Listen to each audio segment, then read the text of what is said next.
What if Jesus actually showed up? What if he actually answered the prayers that you've been praying? What if he stood before you, right in front of you, right now? How would you respond? What would your response be to see Jesus face to face right now?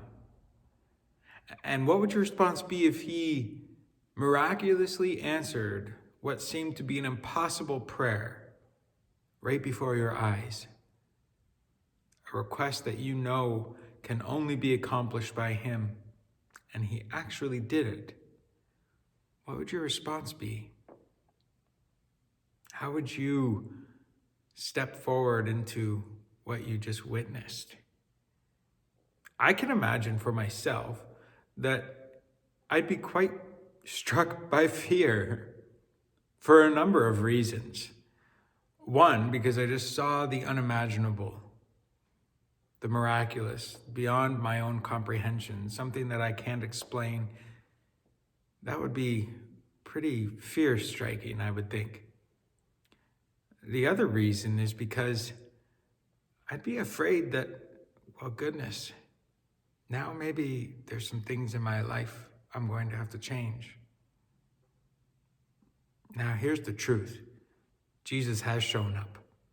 Jesus is present with you, even now.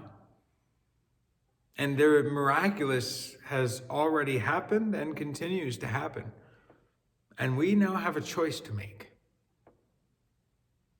The choice is not whether to be afraid or not to be afraid, because I think genuinely our response is going to be fear. But then, what do we do with that fear? What does that fear compel us to do and lead us to do? I don't think in this instance, fear is a bad thing. We actually talk about fear in Scripture a lot. And Scripture refers to us having a fear of the Lord or a fear of God, and how that's a good thing and a healthy thing, spiritually speaking. And I don't get it. I don't understand maybe how really a fear can be a good thing. But when we look at it in this way, of a fear of God in terms of a reverence for him, well then we can start to recognize that revering and standing before God in awe and wonder, well, that is something we can get on board with. But then we should also consider the fact that fear is a good thing in terms of being a warning sign. Fear shows us just how out of control a situation could be, and how we really don't have control over that situation. I don't like snakes. I may even have a fear of snakes. That fear I have of snakes is just because of how unpredictable their movements are, and that doesn't sit well with me. It's a warning sign that goes into my head that says, you are not in control here, and you need to yield. You need to either flee or take control. That's usually our response. And if we don't have control, then typically we'll flee, especially when a snake is present. Or if a shovel is nearby, maybe then I'll try to take control.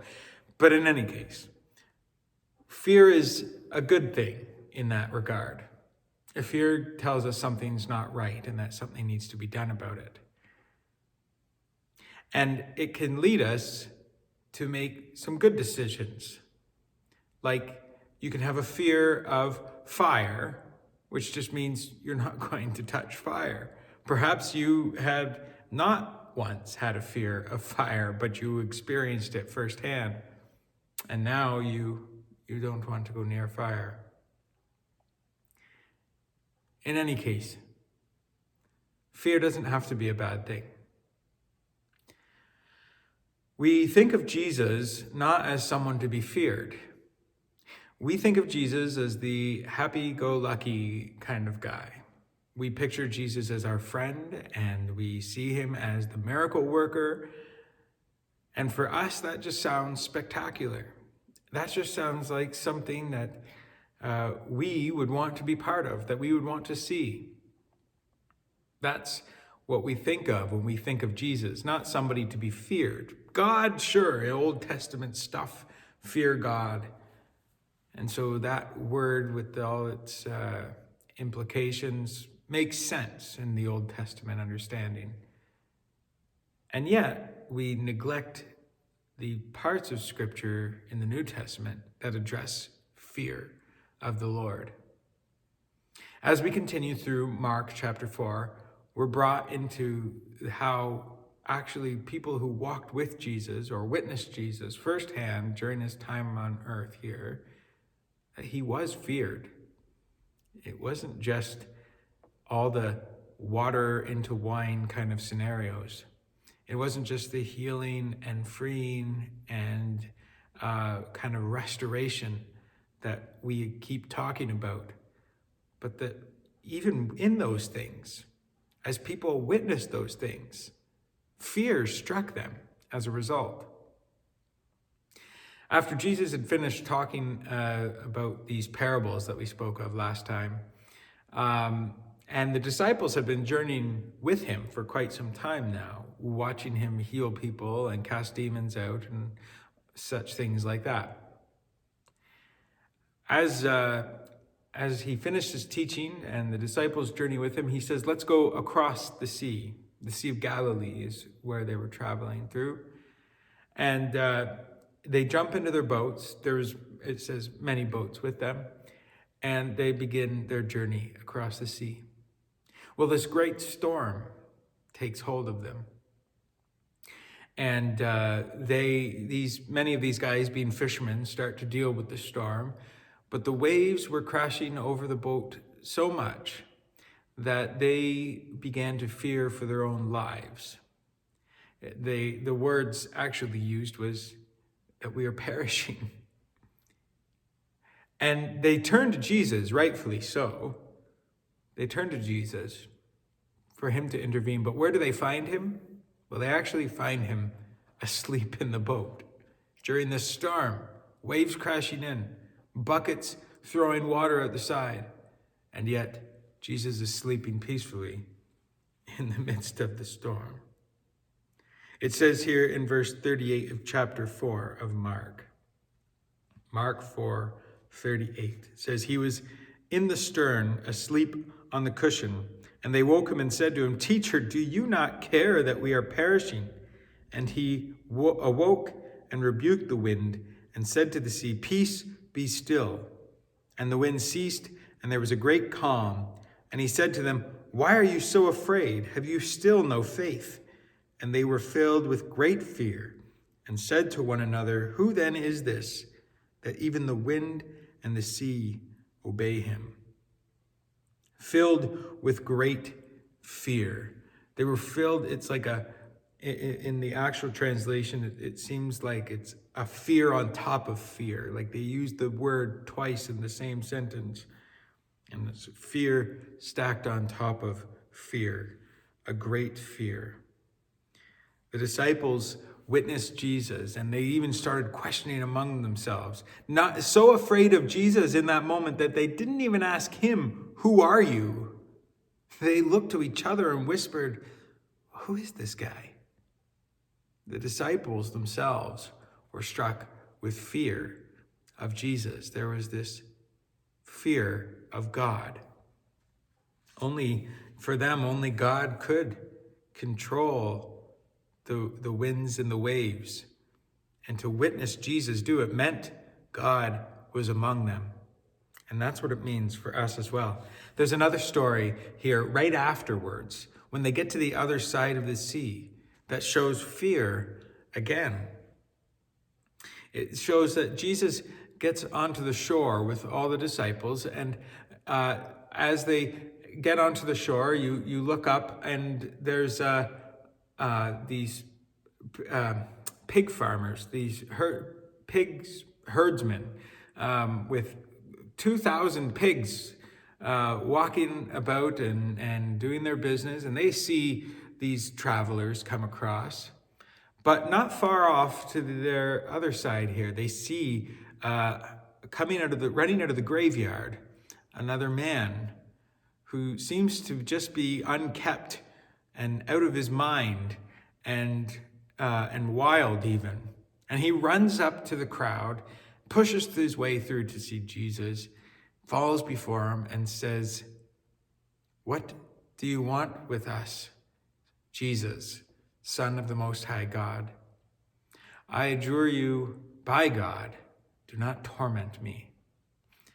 So we see here this man is quite troubled, and he falls before Jesus, and he is crying out to him, "Don't make me leave this place." And he's saying, don't torment me here. But he acknowledges who Jesus is, which kind of answers the disciples' question that they just asked themselves not too long ago. Well, Jesus has conversation with this man and Jesus realized right away that he was demon-possessed. And as Jesus was telling him to come out of the man, and he asked him what the name was of the demon possessing him.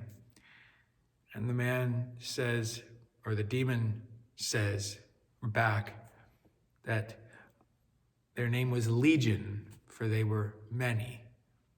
So it wasn't that this man was just tormented by one demon. There were many going on there.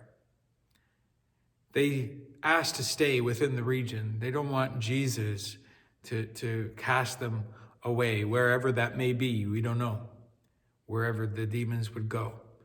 But they want to stay in that region. So Jesus permits them to go into the pigs according to their request. They specifically asked to go into the pigs. And they go into these pigs, and the pigs rush down into the water.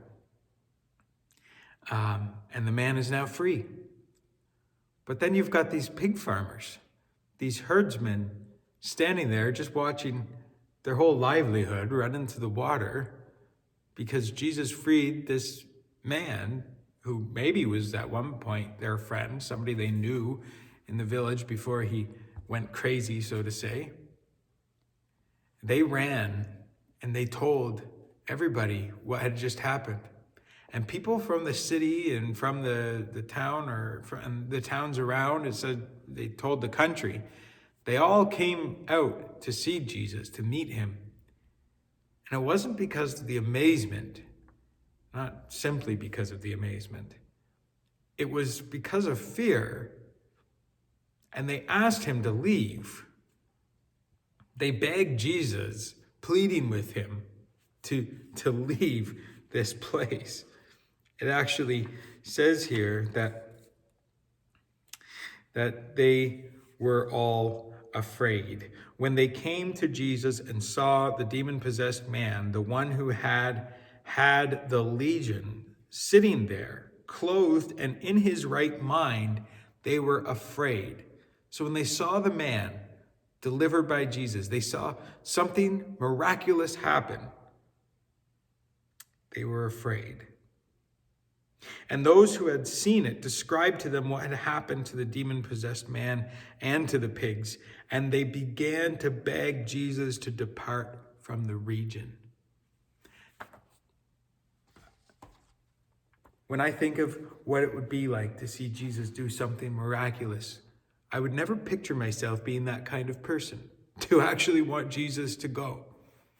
But I do remember when I was a kid, and Mom would tell us the stories of Jesus. And we would always wonder as kids why anybody would want to crucify him. I had a warning from my mom that suggested that maybe if we lived back then, maybe if we saw the same things and had the same mindsets driven into us, that we ourselves would have responded in the right way. And it grieved her, and it grieves me to think that perhaps I would have been somebody within the crowd calling the wrong name and asking for the wrong man to be set free. All because my fear of what Jesus represented. All because of my fear, my selfishness to keep things the way they were. It's in the same way we see these guys in the village or in this town or city that they were quite content with the way things were. I mean, sure, they feared the demon-possessed man, but they could at least understand we need to stay away from him. And it only seems to be affecting him and anybody that bothers him. And they would avoid him. They had things figured out.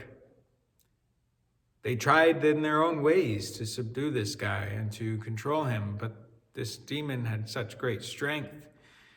It would break through everything they had, but at least he was in the graveyard, leaving them alone. Now Jesus was showing up, disrupting things a little bit. Maybe even they had to realize that things would have to change for them, that things weren't going to be the same anymore.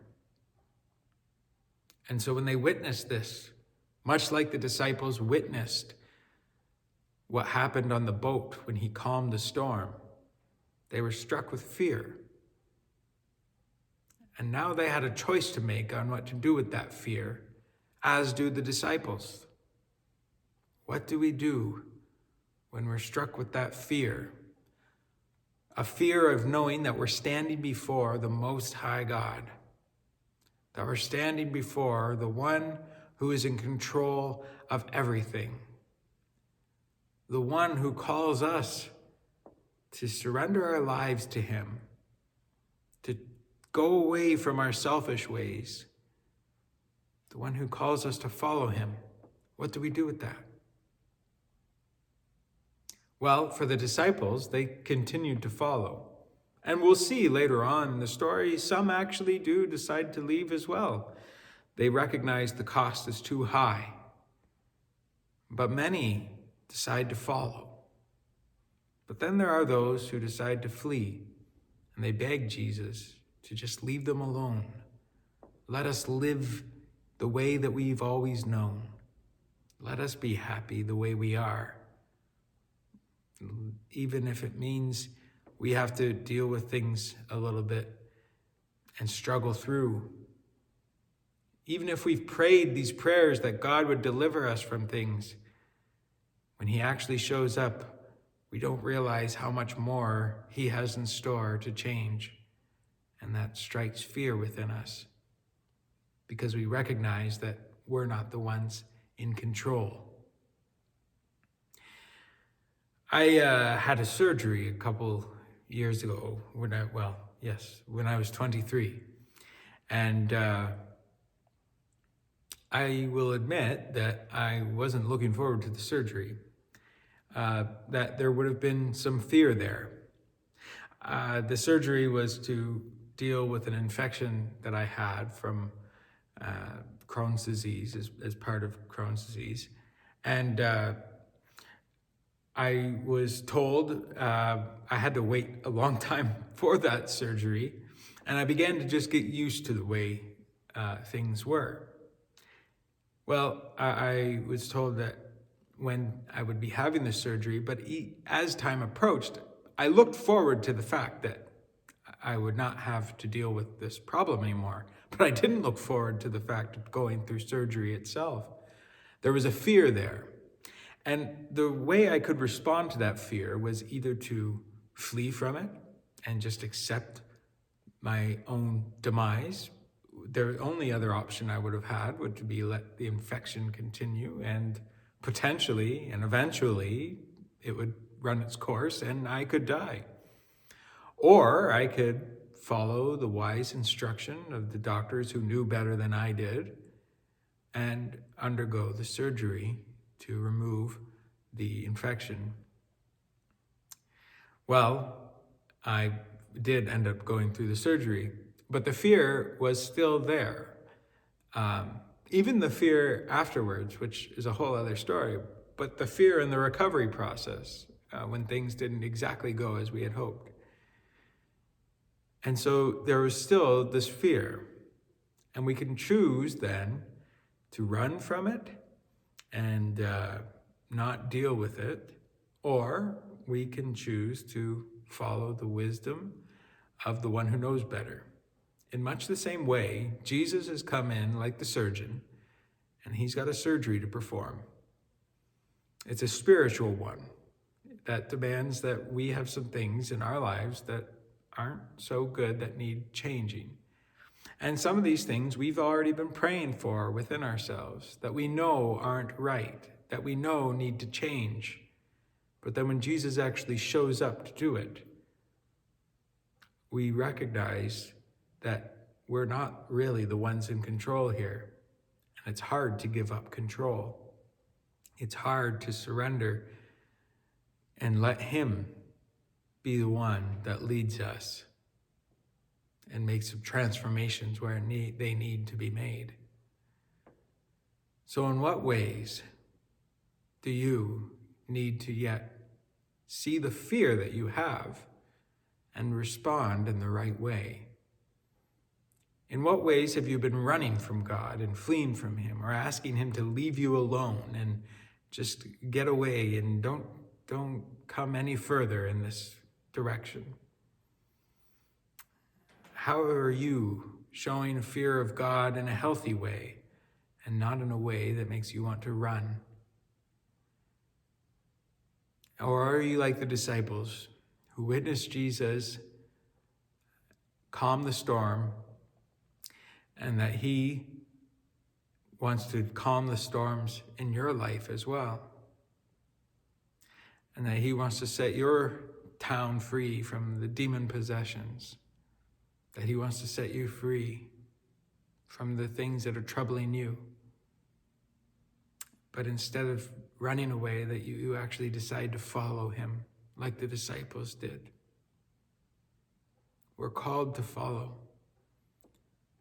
We're called to give up control. And that might be scary, and it might mean that we need to change. But it means that we get to walk with the one who is in control. It means that we get to walk with the one who knows exactly how things were meant to be to begin with, and that he can change things for the better. He can cut out the infections and let us heal from the inside out so that we can be made whole in him. And he gives us this invitation. And he'll look at us and he'll say, are you still afraid? Do you not have faith? And we have to answer. We really need to think of that question. The disciples had faith. They had witnessed all that Jesus had done, and they still stood in fear and questioned who he was. But then Jesus called them back into having faith, and they had to make that decision again to follow Jesus. The same decision, the same option was given to this town, and they didn't receive it. And they fled from it because they were afraid. But Jesus didn't even leave them alone. You see, when they decided not to accept Jesus, his grace still made a way. He sent the man who begged to follow him, the man who was set free, wanted to follow Jesus, but Jesus said to him, no, you go and you tell your friends what had happened.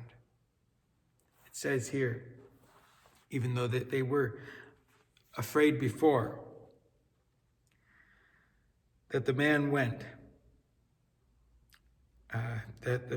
away, and he began to proclaim in the Decapolis, the city they're in, how much Jesus had done for him, and everyone marveled. So they got to hear the story again, and they got the opportunity to process it better. Maybe there's an area in your life that you've been running and fleeing from Jesus, that you've begged him to just leave you alone on, that you can dwell in that place that you have control over, or that you feel comfortable and safe in, and that you don't want him to call you any further out of that.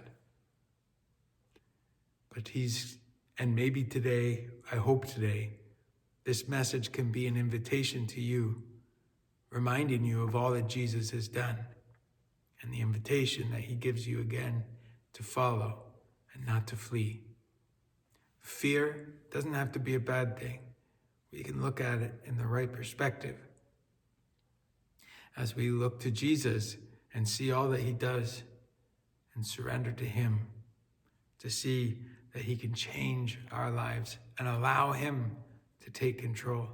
He's in control anyway. There's no sense in fighting it. So we trust in him. Fear can lead us to flee or to follow. And which one are we going to choose? God bless your week, and we'll see you whenever.